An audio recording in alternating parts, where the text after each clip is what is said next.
Hi friends, मैं विनोद उम्बरकर। आप सबका स्वागत है मेरे यूट्यूब चैनल पे। मेरे वीडियो का टाइटल आपने पढ़ा ही होगा, I proud to be an Indian. उसके आगे मैंने क्वेश्चन मार्क लगाए। मुझे समझ में नहीं आता कि मैं किस बात का मुझे गर्व करना चाहिए। ऐसे कौन से सेक्टर है जिनमें हम दुनिया से सबसे आगे हैं, या पहले 10 में हैं, एटलीस्ट हम पहले 100 में हैं। तो मुझे शर्म आती है आपको बताते हुए कि आजादी के 74 सालों के बाद भी हम दुनिया से कई गुना पीछे हैं। उनके साथ तुलना, कंपैरिजन ही हमारी नहीं हो सकती है। तो ऐसा क्यों हो रहा है? तो पहले हमको पता ही नहीं होता है। हमारा मीडिया चिल्ला चिल्ला के हमको बताते नहीं है कि इन सेक्टरों में हमारी हालत क्या है। वो सिर्फ हमें बताने की कोशिश करता है कि पाकिस्तान से भारत कितना अच्छा है, और वही बातें सुन के, उतना ही सुन के हमें गर्व फील करते हैं हम। ऐसे बहुत सारे सेक्टर है, जैसे एजुकेशन हो, हेल्थ केयर हो, डिफेंस हो, स्मार्ट सिटी हो, हैप्पीनेस है। ऐसे बहुत सारे सब्जेक्ट हैं, उनके बारे में हमको पता ही नहीं होता कि हमारे देश की स्थिति क्या है। तो आगे आने वाले वीडियो के माध्यम से आपको मैं बताने की कोशिश करूंगा कि हमारी हालत क्या है। आज का मेरा विषय है कि टॉप यूनिवर्सिटी में हमारी देश की हालत क्या है। तो आइए शुरू करते हैं आज का ये वीडियो। 9 जून 2020 को क्यूएस वर्ल्ड यूनिवर्सिटी रैंकिंग के नतीजे सामने आए। उन्होंने लगभग 5500 यूनिवर्सिटी का सर्वे किया था। उनमें से उन्होंने 1000 यूनिवर्सिटी की रैंकिंग की, और उनमें से टॉप 100 में यूएस की 27 यूनिवर्सिटीज और 18 यूनिवर्सिटीज यूके की आती हैं। इसका मतलब लगभग 50% यूनिवर्सिटी इन दो देशों की आती है। और टॉप 5 में यूएस की 4 यूनिवर्सिटीज आती हैं और यूके की 1 यूनिवर्सिटी आती है।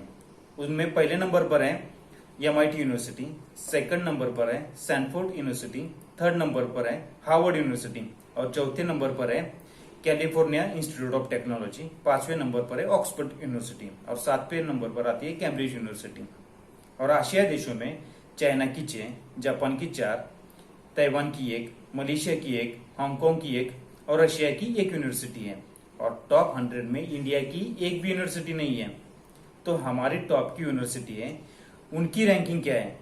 तो हमारी रैंकिंग में फर्स्ट आती है Indian institute of technology Mumbai, उसका रैंक है 172। सेकंड नंबर पर आती है इंडियन इंस्टीट्यूट ऑफ बैंगलोर, उसकी रैंकिंग है 185।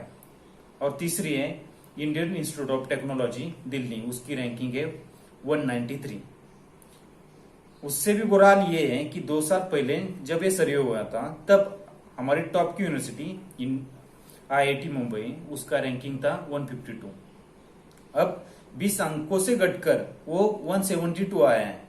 इसका मतलब हम आगे बढ़ने की कोशिश ही नहीं कर रहे हैं, या हमारी मेहनत कम पड़ रही है। इस लिस्ट में टॉप 10 में ऐसी 3 यूनिवर्सिटीज हैं जो दुनिया की सबसे पुरानी यूनिवर्सिटीज हैं। उनमें नंबर 3 पे आने वाली हार्वर्ड यूनिवर्सिटी, उसकी स्थापना 1636 को हुई थी। और जो 5वें नंबर पे यूनिवर्सिटी आती है ऑक्सफोर्ड यूनिवर्सिटी, उसकी स्थापना 1096 की हुई थी, यानी आज से करीब करीब 900 साल पहले। तब हमारे देश में यूनिवर्सिटीज थी भी या नहीं, उसकी कुछ जानकारी भी नहीं है। लेकिन तब से ये यूनिवर्सिटी चली आ रही है।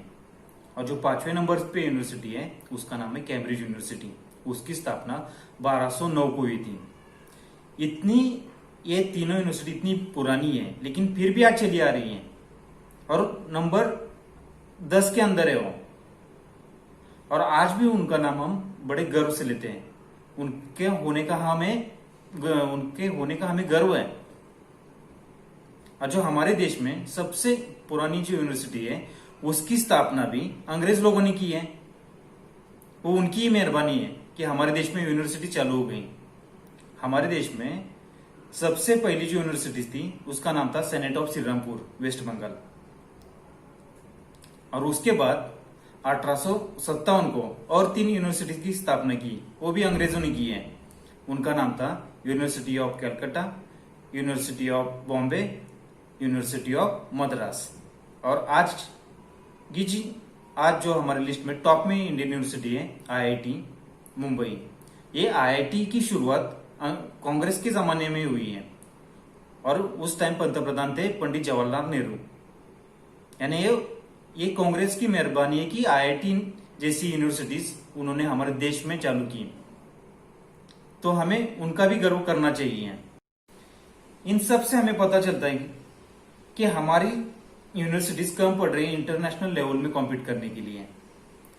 उनमें बहुत सारा सुधार लाने की जरूरत है, उनमें अनेक बदलाव लाने की जरूरत है। लेकिन मन में फिर एक सवाल उठता है कि हमारे जो स्टूडेंट है उनकी काबिलियत है कि नहीं। तो उसका जवाब आता है हाँ, हमारे स्टूडेंट की काबिलियत है, लेकिन जो आज की पॉलिटिकल सिस्टम है वो पूरी तरह से करप्ट हो चुकी है। उसके कारण वो स्टूडेंट को अच्छे तरह से मौका नहीं मिल रहा है इंटरनेशनल लेवल में कॉम्पीट करने के लिए। इस वजह से हम थोड़े से पीछे हैं। ये सब होने के बाद भी जाते जाते मैं आपसे यही कहना चाहूंगा, I love my India and I am proud to be an Indian. आज के लिए बस इतना ही। जय हिंद।